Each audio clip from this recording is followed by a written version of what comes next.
I'm an only child. Growing up as a child, my mom was a Sunday school teacher. Both my parents had good jobs. Didn't know my parents drank.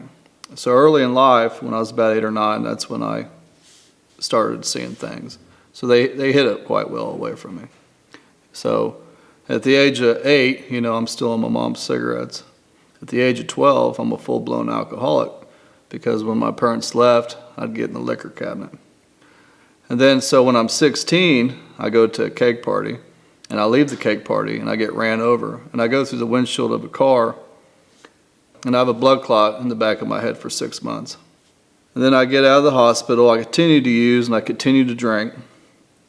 And then I leave the state of Kansas, and then my mom gets sick. So I come back to Kansas, and I get a job. One day I take my truck, and I put it in the shop, and I use my mom's brand new car. And she tells me not to take the car out of town. And I did. And a guy that I met at a local bar asked me if I'd give him a ride to get a windshield for his pickup. Instead of getting a windshield for his pickup, we went bar hopping. And on the way back from the bar, I totaled my mom's car outside Andover, Kansas. It was March 11th, 2003. And the car stopped, and I looked next to me, and the guy that was with me was gone. He got ejected from the vehicle and flew out the back windshield like a slingshot. He broke every bone in his body from his neck down, and I didn't have a scratch on me. And they booked me in for vehicular homicide, DUI, and I got out on bond. And my mom passed shortly after, and she died from chronic alcoholism.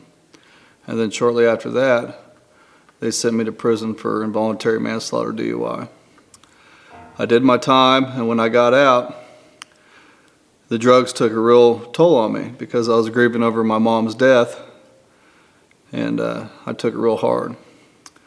So all these things that's happened in my life have been due to alcohol related. After I lost my mom, I felt like God was absent. I just did all the drugs I could find. I did everything I could get my hands on. And I felt like spiritually I was destroying my soul. And there was a time that I thought my soul was destroyed. So as years passed, I ended up homeless.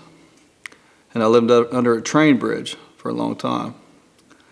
And every time I heard that train go by, I thought about jumping in front of that train. And God gave me 2 choices. He said, you can jump out in front of that train or you can go get help. So before I jumped out in front of that train, I went to the state hospital, and then they diagnosed me with so many different things. And they said I was suffering from early stages of mental deterioration, which means I did so many drugs that I broke my mental health down to a point that I couldn't even follow a flashlight. My eyes couldn't even follow a flashlight. And they sent me away to get help. And that's how I ended up here at New Jerusalem Missions. Since I've been here at New Jerusalem, this is the first time that I've actually seen how a community works and how people deal with the community. So it's all new to me.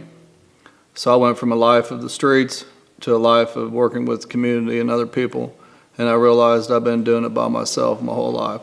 So when I realized there's people out there that actually care, I think that's when God starts to work, because when you do it your whole life by yourself, and you become a recluse, God's absent. You can't do it by yourself.